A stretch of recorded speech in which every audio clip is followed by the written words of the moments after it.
ನಮಸ್ಕಾರ ಸ್ನೇಹಿತರೆ, ನಾವೆಲ್ಲ ಸಾಮಾಜಿಕ ಜಾಲತಾಣಗಳಲ್ಲಿ ಪ್ರೇರಣೆ ನೀಡುವಂತಹ ವ್ಯಕ್ತಿಗಳ ವಿಡಿಯೋಗಳನ್ನು ಹಲವಾರು ನಾವು ಕೇಳಿರುತ್ತೇವೆ ಹಾಗೂ ಅವರನ್ನು ನಾವು ನೋಡಿರುತ್ತೇವೆ.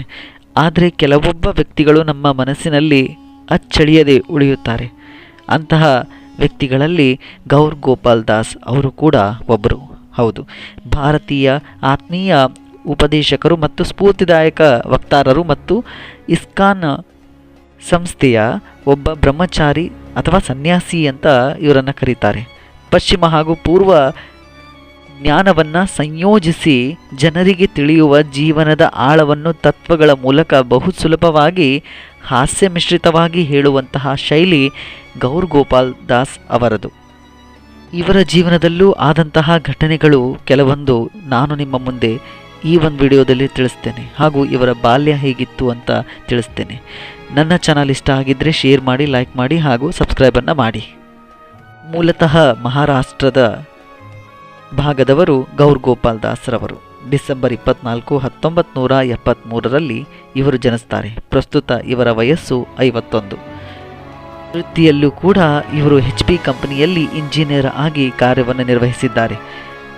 ಇಷ್ಟೆಲ್ಲ ಇಂಜಿನಿಯರ್ ಆಗಿದ್ರೂ ಕೂಡ ಸನ್ಯಾಸತ್ವವನ್ನು ಸ್ವೀಕರಿಸಲು ಕಾರಣವೇನು ಅಂತ ನಾವು ನೋಡೋದಾದರೆ ಅಲ್ಲಿ ಆಳವಾದ ಆಧ್ಯಾತ್ಮಿಕ ತಳಹದಿ ಅವರು ಹೊಂದಿದ್ದಾರೆ. ಮೂಲತಃ ಇಂಜಿನಿಯರ್ ಪದವಿ ಪಡೆದಿದ್ರೂ ಕೂಡ ಕೆಲ ಕಾಲ ಉದ್ಯೋಗದಲ್ಲಿ ಇದ್ದರೂ ಕೂಡ ಜೀವನದ ನಿಜಾರ್ಥವನ್ನು ತಿಳಿಬೇಕು ಅಥವಾ ಹುಡುಕಬೇಕು ಅಂತ ಇವರು ಆಧ್ಯಾತ್ಮಿಕ ದಾರಿಗೆ ಬರ್ತಾರೆ. ಮುಖ್ಯವಾಗಿ ಸಾಂಸಾರಿಕ ಜೀವನದಲ್ಲಿ ಯಶಸ್ಸು ಸಾಧಿಸಿದ್ರೂ ಕೂಡ ಆಂತರಿಕ ಶಾಂತಿ ಮತ್ತು ತೃಪ್ತಿ ಇವರಿಗೆ ಸಿಕ್ಕಿರಲಿಲ್ಲ. ಮುಖ್ಯ ಅವರಿಗೆ ಬಾಲ್ಯದಲ್ಲಿ ಕಾಡ್ತಾ ಇರೋ ಪ್ರಶ್ನೆ, ನಾನು ಯಾರು, ನನ್ನ ಬದುಕಿನ ಅರ್ಥವೇನು ಅಂತ ಈ ಎಲ್ಲ ಪ್ರಶ್ನೆಗಳಿಗೂ ಉತ್ತರವನ್ನು ಹುಡುಕಬೇಕು ಅಂತ ಒಂದು ಹಠವನ್ನು ಇಟ್ಕೊಂಡಿದ್ರು. ಅದು ಆಧ್ಯಾತ್ಮಿಕತೆಗೆ ಆ ಒಂದು ಹಠ ಸೆಳೀತಾ ಹೋಯಿತು. ಈಗಲೂ ಕೂಡ ನೀವು ಅವರ ಭಾಷಣಗಳನ್ನು ಕೇಳ್ತಾ ಇರಬಹುದು. ಮಾನಸಿಕ ಆರೋಗ್ಯ, ಆಧ್ಯಾತ್ಮಿಕತೆ ಮತ್ತು ಸಂವೇದನಾತ್ಮಕ ಬುದ್ಧಿವಂತಿಕೆ ಈ ಎಲ್ಲ ಮಾತುಗಳನ್ನು ಅವರು ತಮ್ಮ ಪ್ರವಚನದಲ್ಲಿ ಈಗಿನ ಯುವ ಪೀಳಿಗೆಗೆ ಒಂದು ದಾರಿಯನ್ನು ತೋರಿಸ್ತಾರೆ, ಧೈರ್ಯವನ್ನು ತುಂಬುತ್ತಾರೆ ಹಾಗೂ ಧರ್ಮದ ಮೂಲವನ್ನು ತಿಳಿಸ್ತಾರೆ. ಗಂಭೀರವಾಗಿ ಯಾರೂ ಕೂಡ ಮಾತನ್ನು ಕೇಳೋದಿಲ್ಲ. ಆ ಒಂದು ಕಾರಣದಲ್ಲಿ ಕೆಲವೊಂದು ವಿಚಾರಗಳನ್ನು ಹಾಸ್ಯಭರಿತವಾಗಿ ಕೂಡ ಅವರು ಮನಮುಟ್ಟುವಂತೆ ಹೇಳ್ತಾರೆ. ಆದರೆ ಅವರ ತಂದೆ ಬಗ್ಗೆ ಇರುವಂತಹ ಒಂದು ಘಟನೆ ಅವರಿಗೆ ಇಂದಿಗೂ ಮನದಲ್ಲಿ ಮರೆಯುವುದಕ್ಕೆ ಆಗೋದಿಲ್ಲ. ಹೌದು, ಗೌರ್ ಗೋಪಾಲ್ ದಾಸ್ ರವರ ತಂದೆ ಧೂಮಪಾನವನ್ನು ಮಾಡ್ತಾ ಇದ್ರು.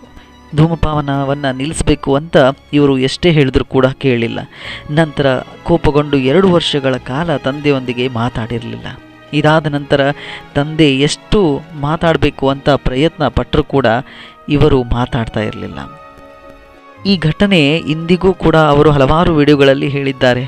ಈ ಒಂದು ಘಟನೆ ತಮ್ಮ ಜೀವನಕ್ಕೆ ಒಂದು ಪಾಠವನ್ನು ಕಲಿಸ್ತು. ಸಂಬಂಧಗಳಿಗೆ ಅಹಂಕಾರ ಮತ್ತು ಅಸಮ್ಮತಿ ದೂರವನ್ನು ಉಂಟು ಮಾಡಬಹುದು, ಆದರೆ ಕ್ಷಮೆ ಮತ್ತು ಸಂವಹನ ಅವುಗಳನ್ನು ಪುನಃ ಜೋಡಿಸ್ತಾವೆ ಅಂತ ಈಗಲೂ ಕೂಡ ಹಲವಾರು ವಿಡಿಯೋದಲ್ಲಿ ಹೇಳ್ತಾರೆ ಹಾಗೂ ಅನುಭವವನ್ನು ಹಂಚಿಕೊಳ್ತಾರೆ. ಇವರು ಸನ್ಯಾಸತ್ವವನ್ನು ಸ್ವೀಕಾರ ಮಾಡುವಂತಹ ಒಂದು ಸಮಯಕ್ಕಿಂತ ಮುಂಚೆ ಕೂಡ ತಮ್ಮ ತಂದೆಗೆ ಹೇಳ್ತಾ ಇದ್ರು, ಅಪ್ಪ ನಾನು ಕೆಲಸನೂ ಮಾಡ್ತಾ ಇದ್ದೀನಿ, ಓದಿದ್ದೀನಿ, ಆದರೆ ನನ್ನೊಳಗೆ ಸಂತೋಷವಿಲ್ಲ, ನನ್ನೊಳಗೆ ನೆಮ್ಮದಿ ಇಲ್ಲ ಅಂತ ಹೇಳಿದಾಗ ಅವರ ತಂದೆ ಕೂಡ ಅಷ್ಟೇ ಉತ್ತರ ಕೊಟ್ಟಿದ್ರು, ಹಾಗಾದರೆ ನಿನ್ನ ಆತ್ಮದ ಮಾತನ್ನು ನೀನು ಕೇಳ್ತಾ ಇಲ್ಲ, ನಿನ್ನ ಆತ್ಮದ ಧ್ವನಿಗೆ ನೀನು ಕಿವಿಗೊಡು ಅಂತ ಕೂಡ ಹೇಳ್ತಾ ಇದ್ರು ಅಂತ ಇಂದಿಗೂ ಕೂಡ ನೆನಪಿಡ್ತಾರೆ. ಹಾಗೂ ಅವರ ತಂದೆ ಹೇಳಿದ ಈ ಮಾತು ಅವರಿಗೆ ಆಳವಾಗಿ ಮನಸ್ಸನ್ನು ಮುಟ್ಟಿತು ಮತ್ತು ತಮ್ಮೊಳಗಿನ ಧ್ವನಿಯನ್ನು ಕೇಳಲು ಪ್ರಾರಂಭ ಮಾಡ್ತಾರೆ. ಈ ದಾರಿಯಲ್ಲೇ ಇಸ್ಕಾನ್ ಸಂಸ್ಥೆಗೆ ಸೇರಿ ಬ್ರಹ್ಮಚಾರಿಯ ಸಂಶೋಧನೆ ಮತ್ತು ಆತ್ಮಶೋಧನೆಗೆ ಸಮಯ ಕೊಡೋದಕ್ಕಂತ ಪ್ರಾರಂಭ ಮಾಡ್ತಾರೆ. ಇವರ ತಂದೆ ಹೆಸರು ಶ್ರೀ ಆನಂದ್ ಕುಲಕರ್ಣಿ ಅಂತ ಅಷ್ಟೇ ನಾವು ಮಾಧ್ಯಮಗಳಲ್ಲಿ ಗಮನಿಸ್ಬೋದು. ಹೆಚ್ಚಿನ ಮಾಹಿತಿ ಎಲ್ಲೂ ಕೂಡ ಇಲ್ಲಿವರೆಗೂ ಕೂಡ ಬಹಿರಂಗ ಪಡಿಸ್ಕೊಂಡಿಲ್ಲ. ಆದರೆ ಗೌರ್ ಗೋಪಾಲ್ ದಾಸರಿಗೆ ಅವರ ತಂದೆ ಬಗ್ಗೆ ಇದ್ದಂತಹ ಭಾವನೆಗಳು ಇಲ್ಲಿ ಹಲವಾರಿವೆ. ಮಧ್ಯಮ ವರ್ಗದ ಕುಟುಂಬ, ತಂದೆಯ ದುಡಿಮೆ ಮೇಲೆ ಕುಟುಂಬ ನಡೀತಾ ಇತ್ತು. ಶ್ರಮದ ಮೌಲ್ಯ ಅಲ್ಲಿ ತುಂಬ ಕಲ್ತಿದ್ದುಂಟು, ಮಾನವೀಯತೆಯ ಮೌಲ್ಯ ಅಲ್ಲಿ ತುಂಬ ಬೆರೆತಿದ್ದುಂಟು, ಕಟ್ಟುನಿಟ್ಟಾದ ಶಿಸ್ತು ಅಷ್ಟೇ ಇತ್ತು. ಅದಕ್ಕೆ ಗೌರ್ ಗೋಪಾಲ್ ದಾಸರು ಒಂದು ಮಾತು ಹೇಳ್ತಾರೆ, ಜೀವನದಲ್ಲಿ ಯಾವ ಸ್ಥಾನದಲ್ಲಿ ಇದ್ದರೂ ಕೂಡ ಒಳ್ಳೆ ವ್ಯಕ್ತಿಯಾಗಿರಬೇಕು ಅಂತ ಹೇಳ್ತಾರೆ. ಗೌರ್ ಗೋಪಾಲದಾಸರ ತಂದೆ ಶ್ರೀ ಆನಂದ್ ಕುಲಕರ್ಣಿಯವರು ತಮ್ಮ ಕೊನೆಯ ದಿನಗಳನ್ನು ಕಳಿಬೇಕಾದರೂ ಕೂಡ ಗೌರ್ ಗೋಪಾಲದಾಸರು ಕೂಡ ಸನ್ಯಾಸತ್ವ ಸ್ವೀಕರಿಸಿದ್ರು. ಆ ಒಂದು ಸಮಯದಲ್ಲಿ ಇದ್ದಂತಹ ಸಂದರ್ಭ, ಭಾವುಕತೆ, ಇಂದಿಗೂ ಅಂತಿಮ ಕ್ಷಣಗಳಲ್ಲಿ ಇದ್ದಂತಹ ಶಾಂತಿ, ತೃಪ್ತಿ ಹೇಗಿದ್ದಾರೋ ಅಂತ ಇಂದಿಗೂ ಕೂಡ ಅದನ್ನು ನೆನೆಸಿಕೊಂಡು ಭಾವುಕರಾಗ್ತಾರೆ. ಹಾಗೂ ಇಂತಹ ಘಟನೆ ಅವರ ವ್ಯಕ್ತಿತ್ವ ಮತ್ತು ಉಪದೇಶಗಳಿಗೆ ಆಧಾರವಾಯಿತು ಮತ್ತು ನೆನಪುಗಳು ಸದಾ ಶ್ರದ್ಧೆಯಿಂದ ಸಾಕ್ತಾ ಇರಬೇಕು ಅನ್ನೋದು ಇವರು ಹೇಳುವಂತಹ ಮಾತಾಗಿದೆ. ಇವರು ಬರೆದಿರುವ ಪುಸ್ತಕಗಳು ಅಷ್ಟೇ ಪ್ರಮುಖವಾಗಿವೆ. ಲೈಫ್, ಅಮೇಝಿಂಗ್ ಸೀಕ್ರೆಟ್ ಮತ್ತು energy your mind, the way of the monk, ಈ ಎಲ್ಲ ಪುಸ್ತಕಗಳು ಇವರು ಬರೆದಿರುವಂತಹ ಪುಸ್ತಕಗಳಾಗಿವೆ. ಇನ್ನೂ ಹಲವಾರು ಪುಸ್ತಕಗಳು ಹೆಚ್ಚಿನ ಪ್ರೇರಣೆಯ ಪುಸ್ತಕಗಳಾಗಿವೆ ಅಂತ ಹೇಳಿದ್ರೂ ಕೂಡ ತಪ್ಪಾಗೋದಿಲ್ಲ. ಗೌರ್ ಗೋಪಾಲದಾಸರು ಕೂಡ ಸಮಾಜಕ್ಕೆ ಹಾಗೂ ಜನತೆಗೆ ನೀಡುವ ಸಂದೇಶ ಕೂಡ ಇದೇ ಆಗಿದೆ.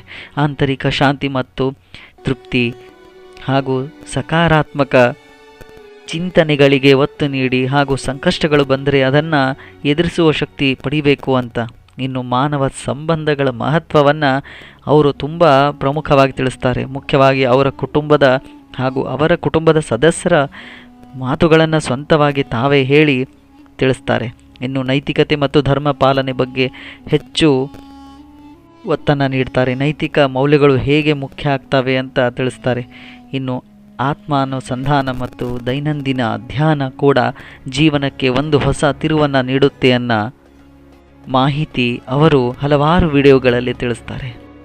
ಸ್ನೇಹಿತರೆ, ಒಬ್ಬ ವ್ಯಕ್ತಿ ಪ್ರೇರಣೆಯನ್ನು ನೀಡಬೇಕಾದ್ರೆ ಅಥವಾ ಆ ವ್ಯಕ್ತಿಯ ಮಾತಿಗೆ ಬೆಲೆಯನ್ನು ಕೊಡಬೇಕಾದ್ರೆ ಆ ವ್ಯಕ್ತಿಯ ಅನುಭವಗಳು ಹಾಗೂ ಸಮಾಜದ ಅನುಭವಗಳು ಒಂದೇ ಆಗಿರಬೇಕು. ಹಾಗಿದ್ದಾಗ ಮಾತ್ರ ಜನರ ಮನಸ್ಸಿಗೆ ಆ ಪ್ರೇರಣೆಯ ಮಾತುಗಳು ತಾಕುತ್ತೆ. ಅದೇ ರೀತಿ ಗೌರ್ ಗೋಪಾಲದಾಸರ ಅದೆಷ್ಟೋ ಮೌಲ್ಯದ ಹಾಗೂ ಪ್ರೇರಣೆಯ ಮಾತುಗಳು ಹಲವಾರು ದೇಶ ವಿದೇಶದ ಜನರಿಗೂ ಕೂಡ ಮನಸ್ಸಿಗೆ ನಾಟುವಂತಹ ತತ್ವಗಳಾಗಿವೆ ಅಂದರೂ ಕೂಡ ತಪ್ಪಾಗೋದಿಲ್ಲ. ಅದು ಸಮಾಜಕ್ಕೂ ಹಾಗೂ ಬದುಕಿನ ಒಂದು ದಾರಿಗೂ ಕೂಡ ಒಂದೊಂದು ಮೌಲ್ಯವನ್ನು ಕಟ್ಟಿಕೊಡುವಂತಹ ಮಾತುಗಳನ್ನು ಹಾಗೂ ಅನುಭವಗಳನ್ನು ಗೌರ್ ಗೋಪಾಲದಾಸರು ಸಮಾಜಕ್ಕೆ ನೀಡ್ತಿದ್ದಾರೆ. ಹಾಗೂ ಇಂದಿನ ಸಮಾಜಕ್ಕೆ ಅದು ಅನಿವಾರ್ಯ ಕೂಡ ಹೌದು, ಅಗತ್ಯನೂ ಕೂಡ ಹೌದು.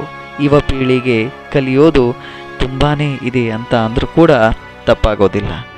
ಈ ಒಂದು ವಿಡಿಯೋದಲ್ಲಿ ಯಾವುದೇ ವ್ಯಕ್ತಿಗೆ ಹಾಗೂ ಯಾರಿಗೆ ಗೌರವಕ್ಕೆ ಧಕ್ಕೆ ತಂದಲ್ಲಿ ನನ್ನನ್ನು ಕ್ಷಮಿಸಿ.